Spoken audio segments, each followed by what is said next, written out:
Muy buenas tardes. La Feria Internacional del Libro del Palacio de Minería les da la más cordial bienvenida. Les solicitamos apagar o silenciar sus teléfonos celulares para no crear distracciones o interrupciones a los ponentes. Les invitamos a contribuir al cuidado y conservación de este espacio histórico, procurando mantenerlo limpio y en buen estado durante su permanencia. Por ello, les pedimos de la manera más atenta no consumir alimentos y bebidas que coman dentro de la bóveda. En caso de siniestro, les pedimos identificar medidas de emergencia, así como seguir en todo momento las indicaciones del personal del hospital. Agradecemos su comprensión y colaboración. Esperamos que disfruten plenamente de esta actividad.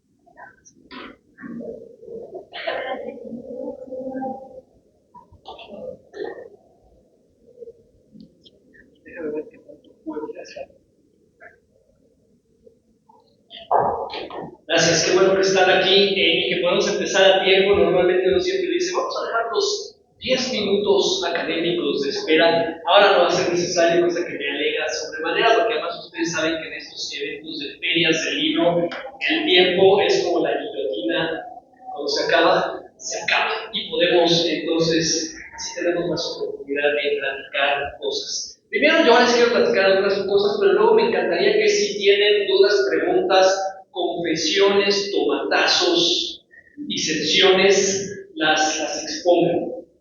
Dicen los señores del siglo XXI que aquí tienen ustedes la edición de bolsillo de un libro que vamos a presentar.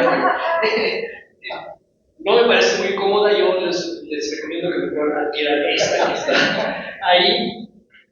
Cuando lo puse en Facebook hace unos días para anunciar a quien me conoce en Facebook, que puede ser cualquier persona porque está más o menos abierto en Facebook, tuve que aclarar que no es que algo anduviera mal conmigo, que algo anda mal es el título del libro, o sea, no es algo anda mal con Sergio de Reyes, es algo anda mal de Sergio de Reyes. Entonces, aclarado el asunto, ¿por qué algo anda mal? Bueno, este es un libro que tiene una historia muy larga para mí. Los lectores no tienen por qué saberlo, pero ya que estamos aquí, yo les puedo contar. Y a mí sí, me parece que es más interesante saber de dónde viene. Yo soy divulgador de la ciencia de hace mucho tiempo, estudié física, estudié física en la UNAM. Todos los días trabajo en el equipo de redacción y edición de la revista Cómo Ves de la UNAM, que espero que la conozcan. Y si no, váyanos a buscar por allá, estamos del otro lado del pasillo de Sanín, por ahí debe estar el puesto de la revista. Ese es mi trabajo cotidiano, pero por supuesto yo además también me dedico a dar conferencias, como esta, a escribir libros, a escribir artículos, a dar cursos sobre cómo hacer divulgación.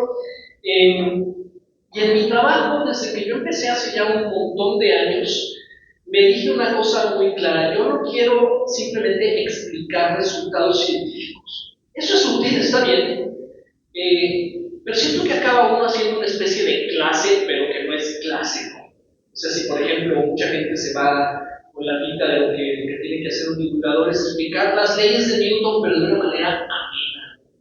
Y eso no es lo que yo quería hacer. Yo creo que es mucho más importante, aparte de explicar cosas que sí lo hago, verán en este libro, que por supuesto que hay muchas cosas explicadas, pero lo que más me interesa a mí siempre ha sido mostrar a la ciencia como una parte de la cultura y como una parte de las cosas creativas que hacemos los seres humanos, a la par con las artes. Son las dos grandes áreas de la creatividad humana, son las artes y la ciencia. Y además la ciencia pues tiene un papel muy importante en la vida cotidiana. Eso no me interesa particularmente, también, sino más bien mostrar de lo que somos capaces los seres humanos, además de las artes. Entonces, lo que más me gusta mostrar a mí no es tanto las explicaciones de por qué el Big Bang y el origen del universo, lo que ustedes quieran, sino cómo sabemos las cosas, cómo funciona la ciencia y no nada más qué resultados nos da. ¿Cómo podemos saber que el universo se inició hace 13.800 millones? Eso está aquí, pero pueden ir a algún otro libro mío donde sí estará. Pero ¿cómo podemos saber ese tipo de cosas? Eso es lo que a mí siempre me ha interesado mostrar.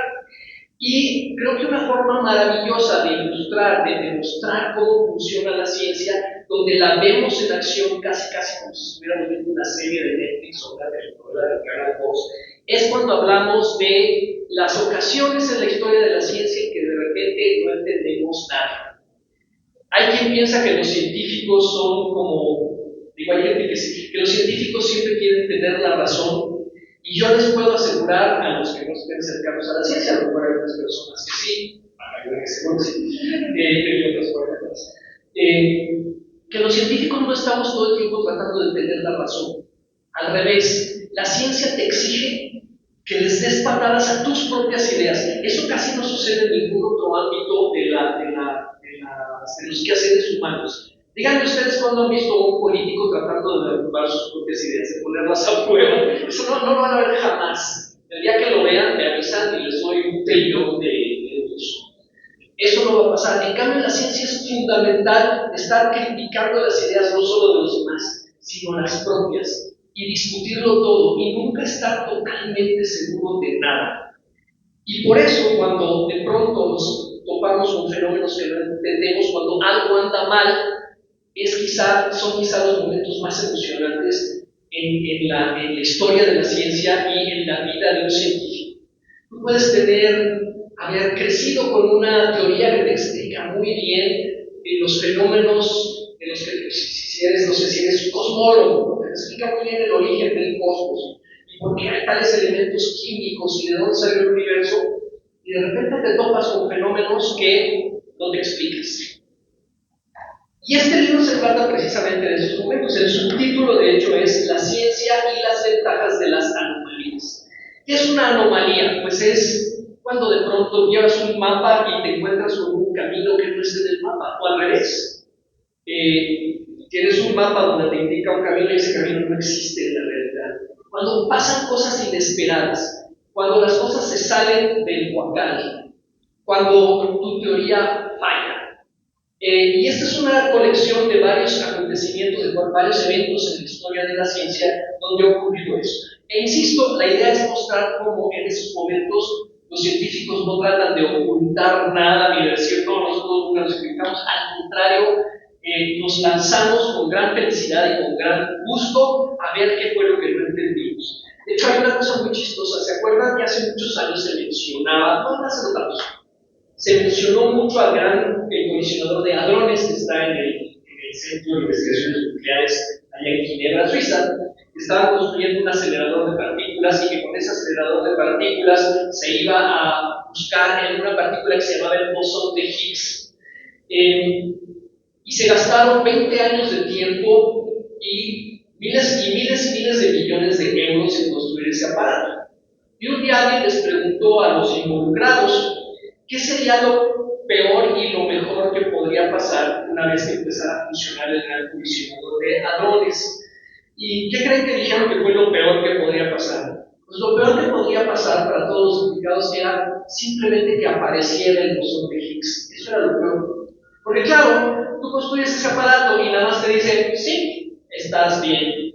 Y entonces te quedas como los peces al final de la película de Nemo. En cambio, cuando tú vas a buscar el bosón de Higgs y resulta que construyes el aparato y el aparato te sale como una cosa totalmente inesperada, pues eso es mucho más emocionante, porque entonces es una invitación a volver a recorrer el mundo con el cerebro. Entonces las anomalías para mí creo que son una gran oportunidad para mostrar justo cómo funciona la ciencia. Y hay una especie de regularidad de cosas que se repiten en la historia de la ciencia cada vez que aparecen anomalías. Se han repetido, yo creo que desde que existe la ciencia moderna en el siglo XVII hasta hoy, y es lo siguiente. Una anomalía quiere decir que algo anómalo implica que tenemos una expectativa acerca de qué es normal. Tenemos una teoría, eso es lo normal, que las cosas se conformen a las ideas teóricas, a las ideas que tenemos sobre los distintos fenómenos. ¿Cómo está bien el ventilador?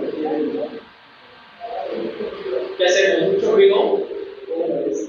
Gracias. Bueno, si se están asando, vamos a equilibrar entre orilla y chicharrones. Entonces, tú tienes una teoría y entonces te encuentras con un fenómeno que no encaja. Y le pasa otra cosa muy chistosa.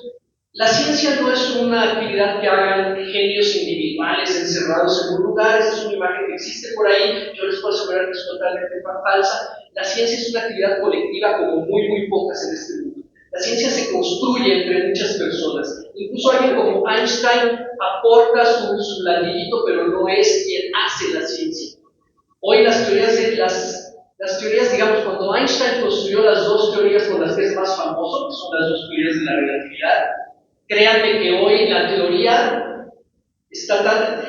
sabe más de lo que jamás supo Einstein sobre esos temas. O sea, tú puedes ser el creador de una teoría, al rato tu teoría ya te rebasó, se desarrolla y llega a entender más cosas de las que entendió su propio creador. Entonces, la ciencia es una actividad colectiva y cuando surgen anomalías, lo que sucede es que la comunidad generalmente se divide en dos partes. Es una cosa que se puede observar.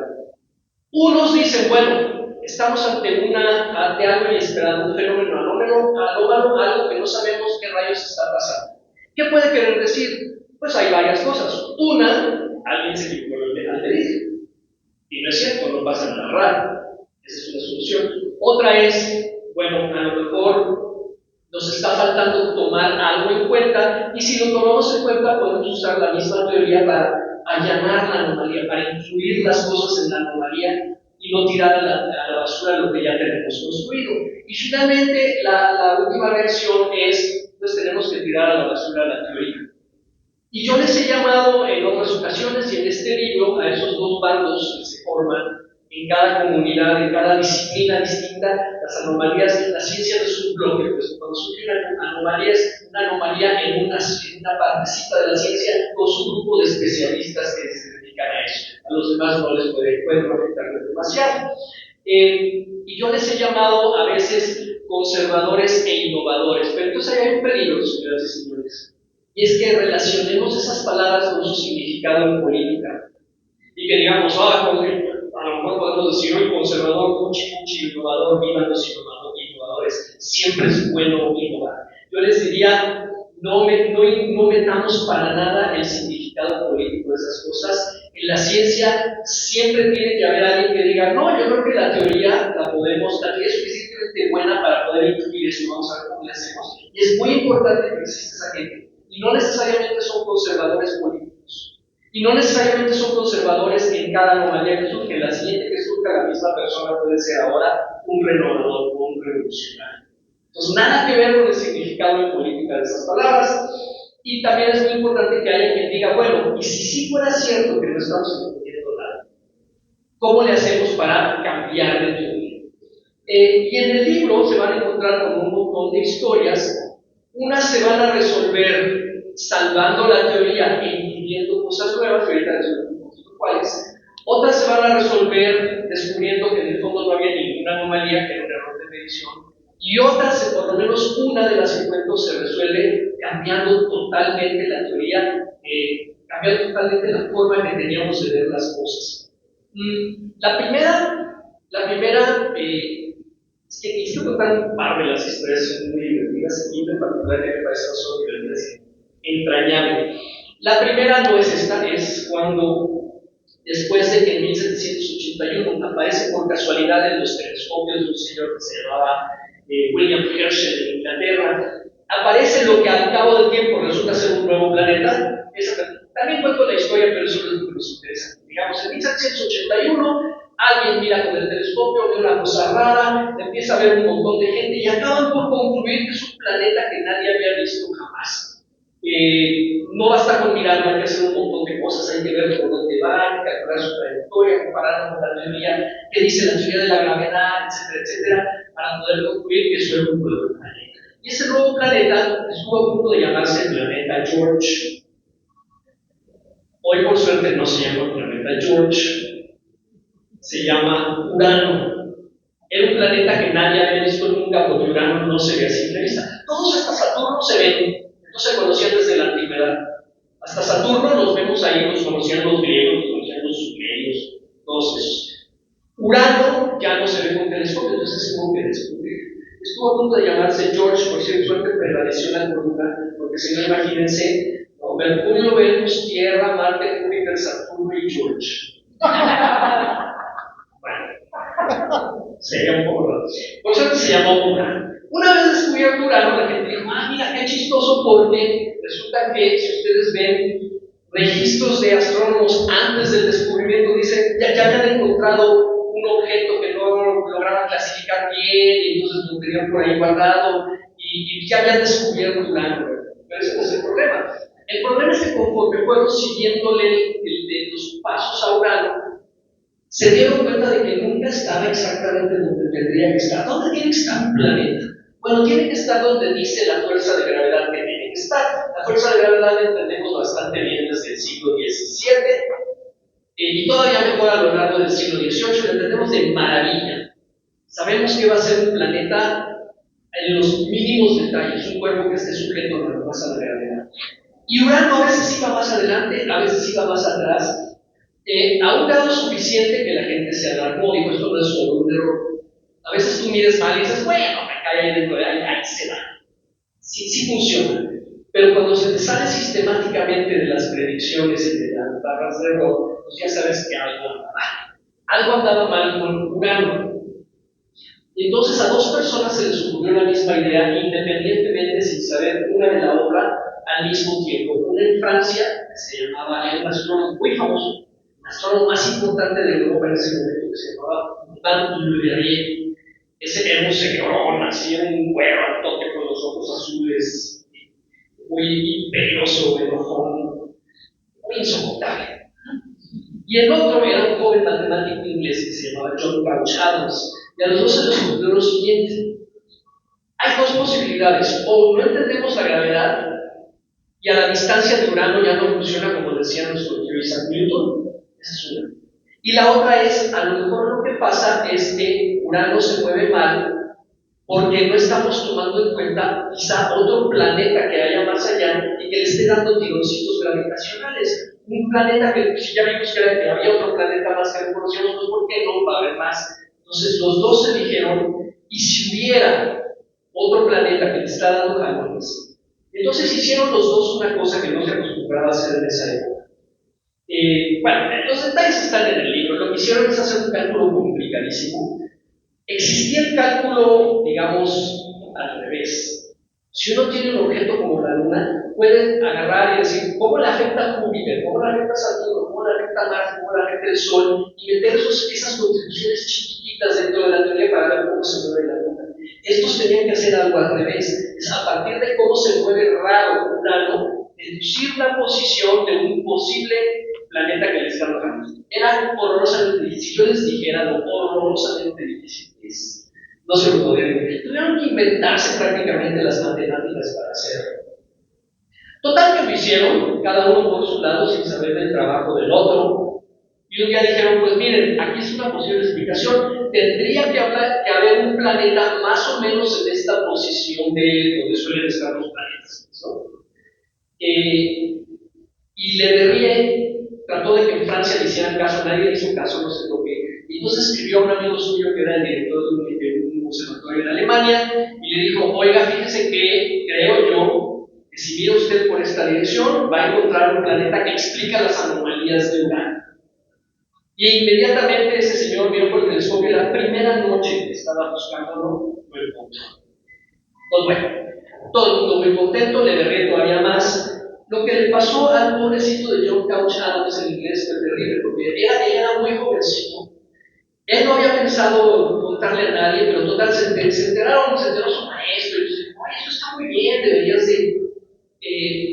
de anunciarlo, ¿no? Para que alguien te ayudara a encontrar ese planeta y la verdad. Y entonces él trató de interesar en sus cálculos al astrónomo real, que es como el astrónomo oficial en Inglaterra, ¿no?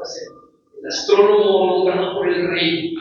Y el astrónomo real nunca le hizo caso. Era así cosas que él lo iba a buscar y él nunca estaba en su casa, no le contestaba los WhatsApps. No, pero literal sí llegó a ir a visitar a su casa y el señor o dijo que no estaba de verdad. No le hicieron el menor caso a John Couch Adams. Entonces, cuando de repente resulta que lo encuentran los franceses, bueno, un observatorio alemán con los franceses, los ingleses y los franceses se odian. Todavía, en aquellos tiempos ya se odiaban. era una competencia horrible, y más en todo lo relacionado con ciencia. Cuando se dieron cuenta que les había ganado Francia a encontrar un nuevo planeta, hicieron darse un tiro porque no le hicieron caso a John Couch.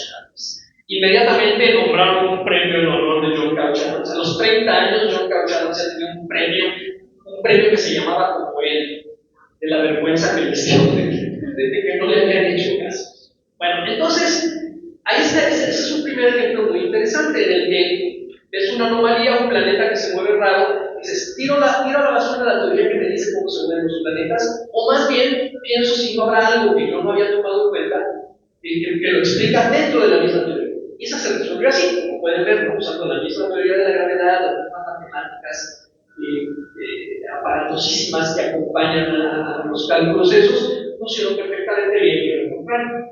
Pero luego la gente se emocionó. El primero de ellos, Le Verrier, dijo, pues si ya encontré un planeta a partir de calcular anomalías y lo encontré más lejos del último planeta que había en el sistema solar, pues a lo mejor también hay planetas más cerca del sistema solar que el primero que conocemos, que es Mercurio.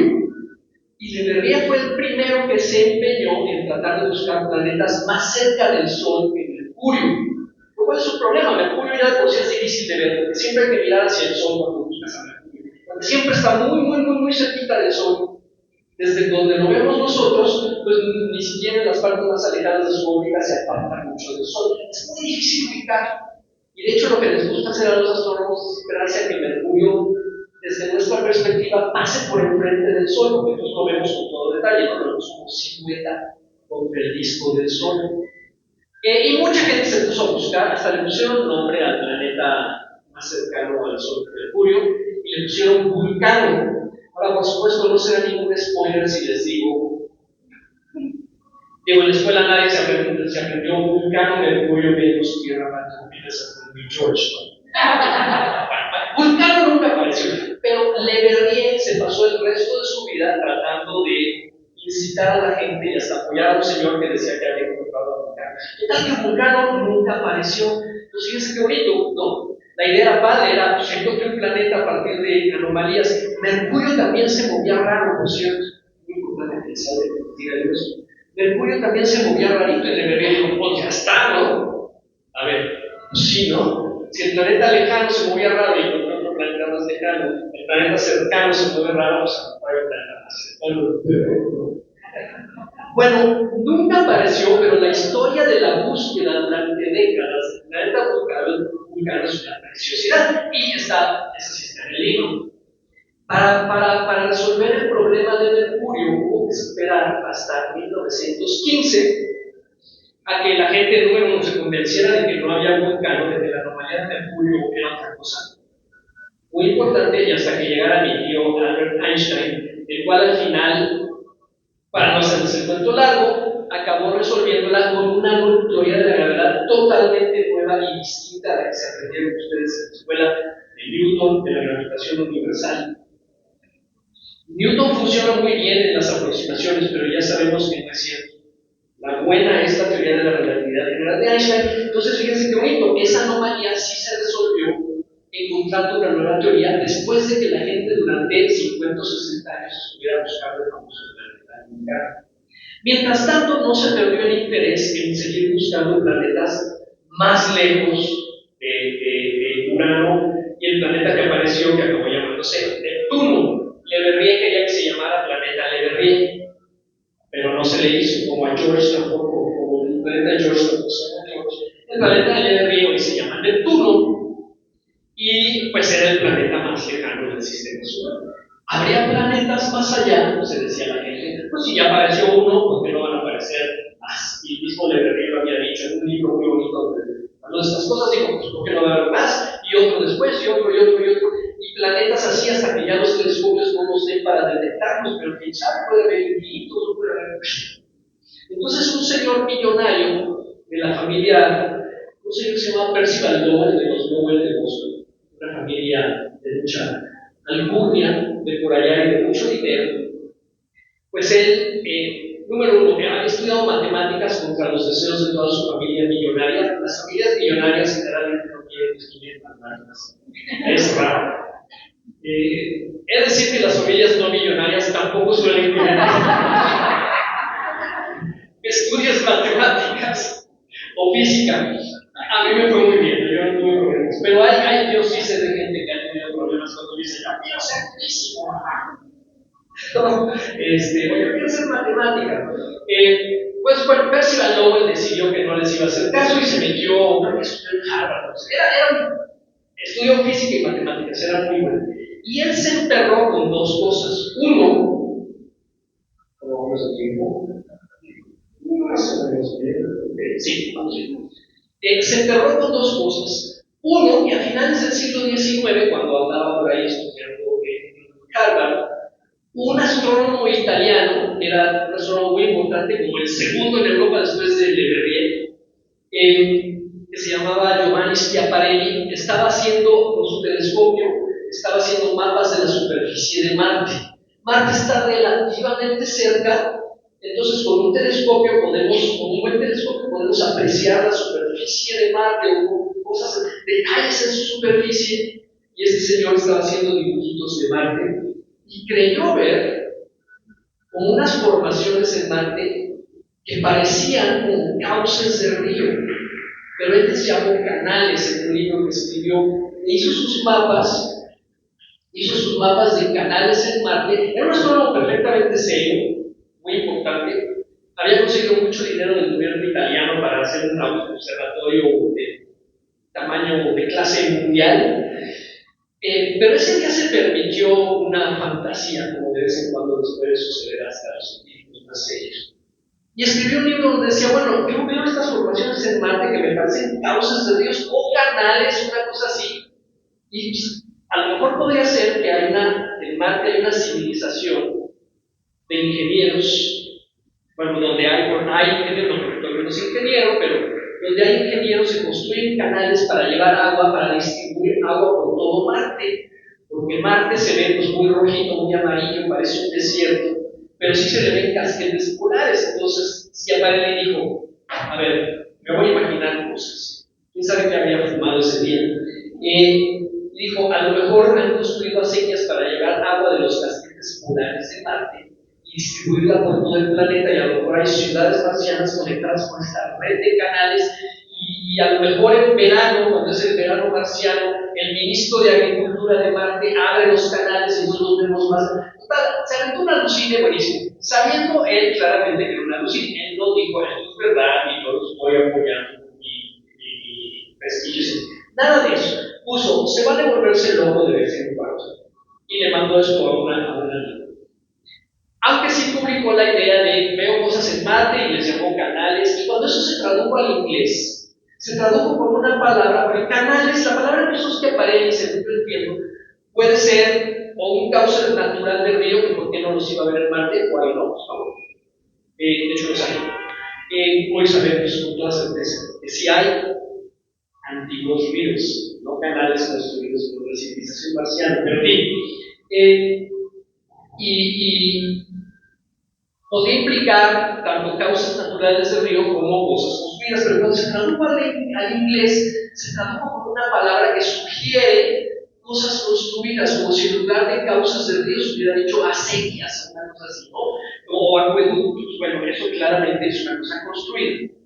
Y lo leyó Percival Lowell, el millonario de Boston, que era astrónomo y matemático, y entonces dijo, se emocionó, ¿no? Él sí dijo, cuya civilización marciana, ingeniero, se inventó toda una historia de la civilización marciana. Imagínense la cooperación y la unidad política que tenía que haber en todo el mundo marciano para que pudieran cooperar para hacer esa obra pública de ese tamaño, planetaria. Entonces ya se imaginó una sociedad marciana maravillosa, ¿no? Casi voten con los marcianos para presidentes.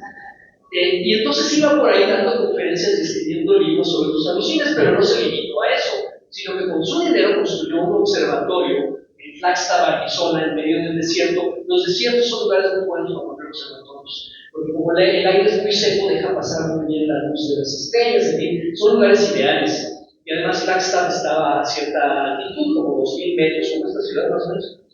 Y ahí se construyó un observatorio para buscar sus famosos canales de Marte. Y a eso se dedicaba ese observatorio desde 1890 y tantos, hasta 1916 cuando murió Percival Lowell. Lo malo es que conforme la gente se iba desengañando de posibles canales de Marte, diciendo, oh mira, los canales nadie los ve, los veo Schiaparelli, pero si yo miro no veo realmente nada, la gente muy rápidamente se dio cuenta de que no había tales, y sin embargo Percival Lowell insistía en que sí. Entonces poco a poco el observatorio Lowell se fue volviendo el asperrey de los observatorios del mundo. El dueño millonario insistía para que tengan dueños millonarios. Ese era como el Elon Musk. No, pero sí era matemático, pues era una persona seria, menos en eso. Entonces, bueno, ya la gente se hace el observatorio Lowell y la gente se llama como los loquitos de la astronomía. Sin embargo, Lowell también se interesó en buscar planetas más allá de Neptuno. Y esa, pues, ¿por qué no? Ya habíamos visto que hasta le debía dijo, pues sí, a lo mejor hay más, why not? Y se puso a hacer cálculos igualitos a los de Leverrier, porque él decía, yo veo como Urano y Neptuno se mueven raro. Entonces se puso a hacer cálculos igualitos y calculó que debería de haber otro planeta muy grande en tal posición del cielo. Y entonces dejó dinero para que se buscara y acto seguido se murió. Sin querer. Se murió sin querer, pero se murió. Pero dejó dinero para que se buscara a lo que se llamaba ya por aquel entonces el planeta X, porque pues, es un planeta que no sabemos cuál es, quién es ni nada. Entonces dejó dinero para que se buscara el planeta X. Lo malo es que estaba la Primera Guerra Mundial, ¿no? Había un montón de problemas también en Estados Unidos con eso, pero ni la Primera Guerra Mundial causó tantos estragos como otra calamidad espantosa que cayó sobre el observatorio Lowell, que fue la viuda del patrón. Porque la viuda del patrón impugnó el testamento y dijo, nada de mi planeta X, esa lana es mía, y venga para acá. Entonces en litigios vienen, se perdió un montón de tiempo y el observatorio pues, no pudo hacer nada con la búsqueda del planeta X hasta finales de los años 20, o sea, hace como 100 años. Y qué bueno, porque por esa época crecían en las planicies de Kansas, de verdad, que se llamaba Clyde Tombaugh, era un chico campesino que ayudaba a su papá a ver las cosechas en el rancho. Ellos eran de otro lugar, porque se habían ido a vivir al estado de Kansas, y ahí tenían su granja. Pero a Clyde le gustaba hacer telescopios. Él estudió nada más hasta la prepa, pero él fabricaba sus propios telescopios y los hacía tan bien que todo el mundo se lo quería pelear para llevarse a que les ayudara a hacer telescopios a las compañías hace telescopios, pero él no quería, él quería ayudar a su papi en la granja. Y bueno, se decía que cuando él araba un campo y sembraba, quedaban los ojos derechitos, y las plantas salían parejitas. O sea, tenía un toque. Era muy bien hecho. Y un día estaba muy contento en la granja, pero un día vieron que venían unos nubarrones espantosos a lo lejos. Kansas tiene fama de ser muy plano. Olvídense ustedes de Yucatán, no, es plano, dicen que es plano como una tortilla. Entonces se puede ver muy lejos y vieron a lo lejos unos nubarrones espantosos. Total, que el papá y el hijo guardaron a las vacas de los caballos. Y a los 20 minutos cayó un tormentón de granizo y luego lluvia durante 24 horas que dejaron los campos convertidos en puretas y naranjas. Se perdió la cosecha, pues tuvieron los tomos, tuvieron que apretar el cinturón y Clyde dijo, ¿saben una cosa? Esta vida no es para mí. Y entonces vio un anuncio en el periódico en que el observatorio Lowell estaba buscando algún técnico operador de telescopios para ayudarles en una investigacióncita. Y él pues leía las revistas de astronomía y pues, le escribió al director y le mandó los dibujos que él hacía porque él miraba con su telescopio Marte y Júpiter y todo eso y hacía dibujos. Pese a que ya existía la fotografía astronómica, en realidad ya nadie dibujaba. Pero esta era una técnica añeja, la gente en el siglo XIX dibujaba lo que veía el telescopio, así hizo Schiaparelli. Y entonces él dibujaba y le mandó sus dibujos al director del observatorio, Lowell. Dijo, pues vente para acá. Y entonces escribió un libro muy bonito muchos años después. Creo que esa parte más. Hay muchas historias en este libro, pero Para mí la más bonita es la de Clyde Tombaugh, que estaba emocionadísimo porque se iba a ir tenía 22 años y iba a ir a investigar al Observatorio Lowell con la prepa nada más terminada. Entonces cuenta en su libro cómo su mami le sacó la ropa que se tenía que llevar. Le hizo sándwiches para el viaje en tren. Él guardó sus libros de física de la prepa y se los llevó. Y luego el día señalado para ir a tomar el tren, su papi le llevó de estación. Bueno, todo así muy bonito.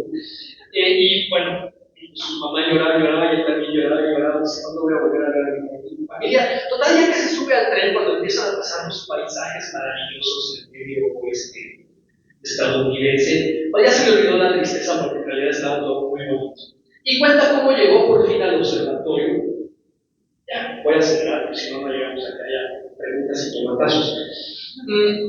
Y le dijeron, mira, la onda es así, tenemos los cálculos del señor Lowell, que él está empeñado en que hay otro planeta, dice que debe estar en tal posición del cielo según sus cálculos liberresianos, y nosotros que ya compramos un telescopio nuevo con el cual pues queremos buscar ese planeta y ver si lo encontramos para decir que Lowell descubrió un nuevo planeta. Eso es lo que estamos haciendo aquí. Clyde todavía no sabía que iba a tocar a él, ¿no? Dice, y pues una de las cosas que tenemos que hacer es agarrar y con el telescopio ir recorriendo toda la vuelta del cielo, no todo el cielo, no es una franja que se llama la eclíptica, que es donde puede haber planetas, fuera de ahí no va a haber planetas, es la eclíptica, pero hay que darle toda la vuelta de 360 grados al cielo con el telescopio, aunque en realidad como hay cálculos podemos nada más buscar aquí y ahí debe de estar. Entonces lo que hay que hacer es, se apunta el telescopio, se toma una foto, porque ya se ha tomado fotos ahí, se esperan unos días y se toma otra foto de la misma región. ¿Por qué se esperan unos días y se toma otra foto de la misma región? Porque con esas dos fotos, en un aparato especial que se llama un estéreo comparado, lo que podía uno hacer es poner las dos fotos de la misma región del cielo y pasar de una a otra rápidamente, y así si algo se mueve por ahí, detectarlo inmediatamente. Ay, bueno, total, que él decía pobre del güey que le toque, ¿no? Y pues le tocó a él. Y ahora sí, como tenemos muy poquito tiempo, la historia la cuento a partir del libro que escribió mucho tiempo después. Es muy bonito porque cuenta cómo en realidad no encontró el planeta inmediatamente donde decía Percival Lowell y hacía muerto. Recorrió durante el año toda la eclíptica. Imagínense que cada 15 días había que parar porque la luna llena interrumpía las observaciones. Entonces lo que hacía es que tomaba placas, pares de placas, y luego se pasaba el resto del tiempo comparándolas para ver si había algún puntito que saltara entre una y otra, que quería decir un objeto que está suficientemente cercano para verlo moverse contra el fondo de las estrellas mucho más lejanas, ¿no? Esa era un poco la idea. Y entonces se dedicó primero a tomar todas las fotos. Había regiones muy fáciles donde casi no había nada, había regiones tan tupidas que te tardaba semanas más en pasar por ahí con tu telescopio y tus cámaras fotográficas. Total, que después de casi un año de estar haciendo eso y de estar harto de clac, del estéreo comparador, ¿no? Miras por un ocular y estás viendo las fotos pasar de un lado para el otro. De repente un día ve un puntito que salta. Y revisa y ve que salta en la dirección correcta, ve que salta a una distancia que suena razonable, y entonces va con el director y le dice: Dr. Schleifer, he encontrado su planeta X. Ese planeta X hoy se llama Plutón, pero la última vuelta de tuerca es muy bonita, porque cuando por fin les empiezan a seguir la pista a Plutón y lo ven un poco mejor, y otros observatorios empiezan ya a mirar en la dirección correcta, se dan cuenta que Plutón es muy chiquitito. No hay manera de que pueda ser que estaba causando anomalías en una magnitud. Y de todas maneras, Clyde nunca usó los cálculos porque finalmente recorrió todo el cielo. Iba a aparecer sí o sí si existía el planeta. Los cálculos de Percival Lowell no sirvieron para nada. Aunque el planeta apareció más o menos por donde decía, los cálculos no sirvieron para nada porque de todas maneras se recorrió todo el cielo en búsqueda del planeta. Y luego resultó que era imposible que esa porquería fuera la causante de ninguna anomalía. Entonces, y luego resultó que ni siquiera había anomalía. El resultado es, ¿quién descubrió Plutón? Pues Clayton. Pero si ganó el pobrecito, dedicó toda su fortuna, dedicó muchos años, se fue a morir y pues, la verdad es que hoy sabemos que realmente, si no, salvo que puso su observatorio, pues no le debemos nada. Y desde luego, desde el mero principio, Plutón fue un poquito sospechoso y ya sabemos que es lo que pasó desde a Plutón. Ese es ese es el tipo de cosas que hay aquí, hay más, hay materia oscura, hay un montón de cosas más, pero dejemos los 5 minutos que nos quedan, pues si quieren reclamarme algo. Gracias.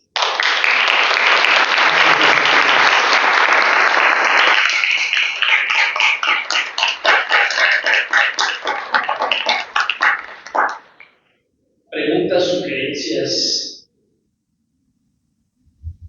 Adelante. ¿Te has puesto a pensar que en tu vida hubo una anomalía que te llevó a estudiar ciencia?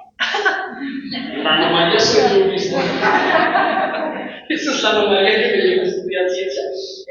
Bueno, a lo mejor la anomalía en mi caso es que cuando yo era niño estaba muy reciente una época en la que en el país vecino se habían interesado mucho en que eran más científicos y habían empezado a meterle mucho dinero a promover la ciencia de muchas maneras. No la menor de ellas, que había un montón de programas de televisión en que los científicos eran el personaje cool.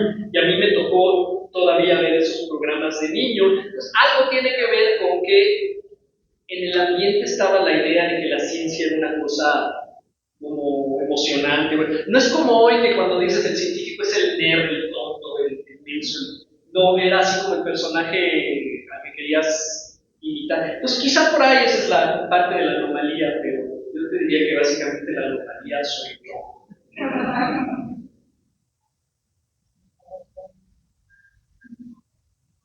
Hace ratito nos contabas de que este libro a la par de otro, y me gustaría saber cómo fue ese tren de pensamiento de, esto va a ser una recopilación de todas las cosas que no funcionaban al tiempo. La idea se me había ocurrido muchos años antes. En realidad, tenía yo ya un buen cacho de. La idea ya la tenía como desde 2015, 2016, me había ocurrido. Ya había reunido algunas cositas, no, ninguna de las que les conté, pero otras cosas muy interesantes, de las cuales ya había escrito yo un par de artículos. Dije, este es un tema bonito para un libro, lo había empezado a escribir. Y luego sentí yo que en esos momentos no tenía yo casa editorial donde publicarlos. Luego me enteré que estaba yo errado, pero yo pensaba, pues nadie va, como que no tengo, estoy huerfanito de editorial en este momento, y entonces como que lo arruiné. Y luego un día, hace 2 años y medio, 3 años, resulta que, no me acuerdo cómo fue, pero en el siglo XXI llegó Paola, que era la editora anterior, estaba ahí por ahí donde yo trabajo, y no me acuerdo cómo fue, creo que Villamaya Miretz, me parece, con Maya, que trabajaba con ellos, en fin, una amiga editora. Y me presentó a Paola, que era la editora en ese momento del siglo XXI, platicamos, y dije, pues fíjate que tengo un prospecto de libro, que lo dejé abandonado porque pensé que nadie lo quería, y me dijeron, ay, ¿cómo no? Nosotros sí, no sé qué, dije, ok.